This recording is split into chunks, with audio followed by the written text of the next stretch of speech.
ঈমান চলে যাওয়ার 9 নম্বর কারণ হইল আল্লাহ তাআলার আইনের বিপরীত আইন প্রণয়ন করা। বলে যে সকল ক্ষেত্রে কোরআন সুন্নাহর সুস্পষ্ট আইন রয়েছে ওই সকল ক্ষেত্রে কোরআন সুন্নাহর বিপরীত আইন প্রণয়ন করাই হলো কুফরি।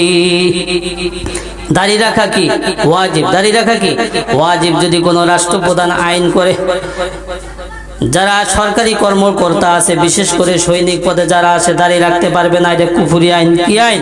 কুফরি আইন।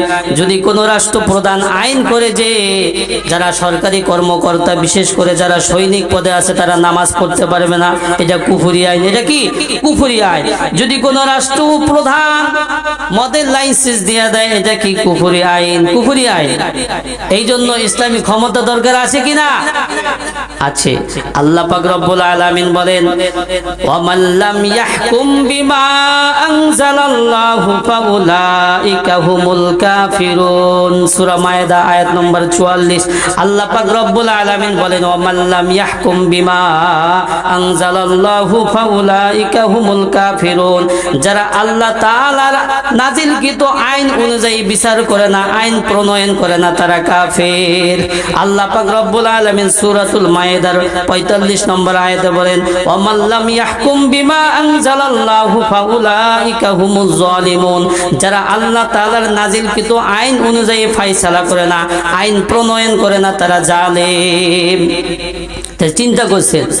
হ্যাঁ, আল্লাহ তাআলার আইনের বিপরীত আইন যারা প্রণয়ন করে তারা কাফের। তাদের পক্ষে যারা নিবে তারাও কি? ওই দলেই যাবে, ওই দলেই যাবে। এই জন্য সাবধান, সচেতন থাকতে হবে। সামনে নির্বাচন আসতেছে। সামনে কি? নির্বাচন আসতেছে। যখন হাসরের ময়দান কায়েম হয়ে যাবে, এমন অনেক গুনাহ আছে যেগুলো আমরা করি নাই, তারপরও আমাদের আমলনামার মধ্যে ওই গুনাহগুলো লেখা হয়ে যাইতেছে, লেখা হয়ে যাচ্ছে। বলে কিভাবে? বলে এমন একজন লোককে সাপোর্ট করেছিলাম, ভোট দিয়েছিলাম, যে সারা জীবন খালি চুরি করছে, ওই চুরির গুনাহ আমার আমলনামার মধ্যে ভাগ আসছে। সে যত অন্যায় কাজ করবে ওর একটা ভাগ আমি পাবো, কারণ আমি তাকে সাপোর্ট করছিলাম, আমি তাকে ভোট দিয়েছিলাম।